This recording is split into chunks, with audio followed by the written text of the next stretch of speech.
friends, welcome to our channel Evergreen Samayal. இன்னைக்கு நம்ம பார்க்க போற recipe fish fry keema masala. இந்த ரெசிபி நம்ம யூசுவலா மீன் மசாலா செய்யறதுல இருந்து கொஞ்சம் டிஃபரண்டா இருக்கும். ரைஸ் கூட இது ஒரு நல்ல காம்பினேஷன். வாங்க ரெசிபி எப்படி செய்யறதுன்னு பார்த்தறலாம். இன்னைக்கு நான் ரெசிபி பண்றதுக்கு பாஷா மீன் எடுத்துர்க்கேன். நீங்க எந்த fish வேணா எடுத்துக்கலாம். நான் இந்த மாதிரி சின்ன சின்னதா நறுக்கி எடுத்து வச்சிருக்கேன். இப்போ மீனை ஷாலோ ஃப்ரை பண்ணிக்கலாம். இது கூட ஒரு சிட்டிகை உப்பு ஆட் பண்ணிக்கோங்க. ஒரு சிட்டிகை மஞ்சத்தூள், அரிசி மாவு சும்மா ஒரு 1/2 டீஸ்பூன் போல் ஆட் பண்ணிக்கோங்க, ரொம்ப வேண்டாம். இப்போ இது எல்லாத்தையும் நல்லா மிக்ஸ் பண்ணி விட்டுக்கோங்க. இந்த மாதிரி எல்லா மீன் பீஸ்லையும் நம்ம மசாலா ஒட்டுற மாதிரி கோட் பண்ணிடுங்க. இப்போ ரெசிபி பண்ண ஸ்டார்ட் பண்ணிடலாம். இப்போது கடாயில் 1 டேபிள் ஸ்பூன் போல் ஆயில் ஆட் பண்ணிக்கோங்க. இப்போ எண்ணெய் சூடாயிடுச்சு. நம்ம எடுத்து வச்சுருக்க மீன் பீஸ் எல்லாம் ஒவ்வொன்றா இந்த மாதிரி ஆட் பண்ணிக்கோங்க.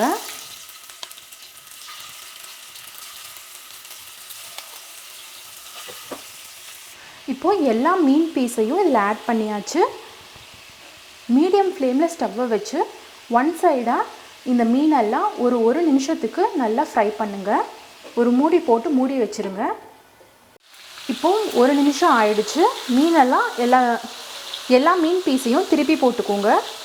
இப்போது ஃபிஷ் எல்லாம் திருப்பி போட்டதுக்கப்புறம் இதிலேருந்து ரிலீஸ் ஆன தண்ணி எல்லாம் இவ்வளோ இருக்குது. இது எல்லாமே கம்ப்ளீட்டாக வற்றணும். அது வரைக்கும் இந்த ஃபிஷ்ஷை ஃப்ரை பண்ணிக்கோங்க. இப்போ திருப்பி மூடி போட்டு 2 நிமிஷத்துக்கு இந்த ஃபிஷ்ஷை குக் பண்ணிக்கோங்க. இப்போது டோட்டலாக ஒரு 5 மினிட்ஸ் ஆகியிருக்கு. நம்ம ஃபிஷ்ஷில் இருந்த தண்ணியெல்லாம் சூப்பராக வற்றிருச்சு. ஃபிஷ்ஷும் ஓரளவு நல்லா வெந்துருச்சு. இப்போ ஸ்டவ்வை ஆஃப் பண்ணிடலாம். இது கம்ப்ளீட்டாக கூல் ஆகட்டும், அப்படியே விட்டுருங்க. மீன் நல்லா ஆறுனதுக்கப்புறம் இந்த மாதிரி சின்ன சின்ன பீசஸாக நான் கட் பண்ணி வச்சுருக்கேன். மிக்சியில் எதுவும் போட்டு அரைக்கலை, நான் கையிலேயே தான் ரொம்ப சின்ன சின்ன பீசஸாக கட் பண்ணி வச்சுருக்கேன். முள் ஏதாவது இருந்தால் அதை ரிமூவ் பண்ணிவிடுங்க. இப்போ நெக்ஸ்ட்டு அதே கடாயில் திருப்பி 1 டேபிள் ஸ்பூன் எண்ணெய் ஆட் பண்ணிக்கோங்க. எண்ணெய் சூடானதுக்கப்புறம் நான் 2 பெரிய வெங்காயத்தை பொடி பொடியாக நறுக்கி வச்சுருக்கேன், அதை ஆட் பண்ணிக்கோங்க.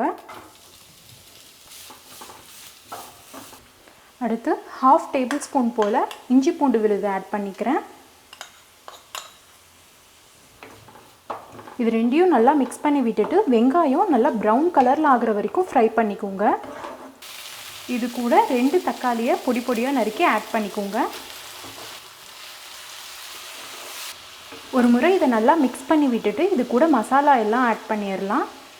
ஃபஸ்ட்டு மிளகாய்த்தூள் 1 table spoon, garam masala 1/2 teaspoon, சீரகத்தூள் 1/4 டீஸ்பூன், உப்பு தேவையான அளவு, மல்லித்தூள் 1/2 டீஸ்பூன்.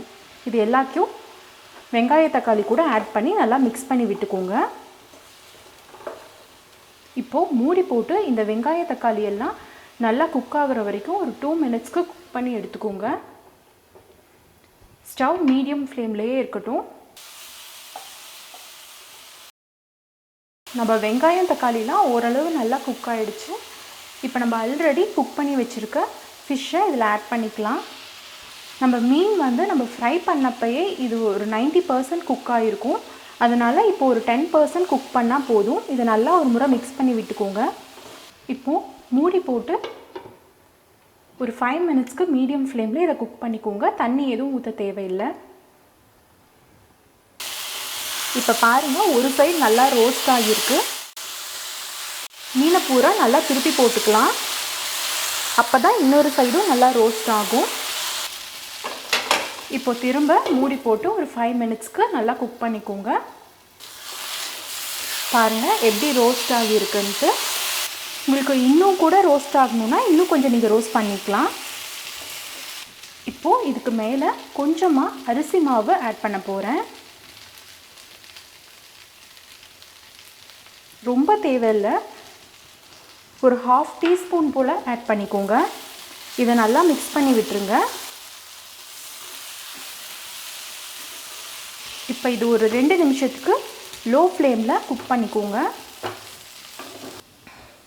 இப்போது 2 நிமிஷம் நல்லா ஃப்ரை ஆகிடுச்சு. இப்போ அரிசி மாவு ஆட் பண்ணியிருக்கிறதுனால இன்னும் கொஞ்சம் கிறிஸ்பியாக ஆகியிருக்கும். அவ்வளோதான். இப்போ ஸ்டவ் ஆஃப் பண்ணிடலாம். இதுக்கு மேலே கொஞ்சமாக நறுக்கிய கொத்தமல்லி இலைகள் ஆட் பண்ணிப்போம். இப்போ நம்ம ரெசிபி ரெடி ஆயிடுச்சு.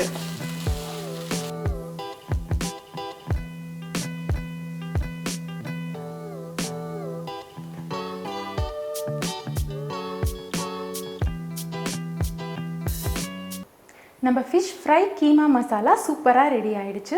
இந்த ரெசிபி பண்ணுறதுக்கு நீங்கள் மீன் வந்து முள் இல்லாத மீன் எடுத்துக்கிட்டிங்கன்னா ரொம்ப ஈஸியாக இருக்கும் செய்கிறதுக்கு. நீங்களும் இந்த ரெசிபியை ட்ரை பண்ணி பார்த்துட்டு எப்படி இருந்துச்சுன்னு கமெண்ட்ஸில் சொல்லுங்கள். இந்த வீடியோ உங்களுக்கு பிடிச்சிருந்தா லைக் பண்ணுங்கள். இதே மாதிரி நிறைய டேஸ்டியான ரெசிபிஸ் தெரிஞ்சுக்கணுமா உடனே போய் நம்ம சேனலை சப்ஸ்கிரைப் பண்ணிடுங்க.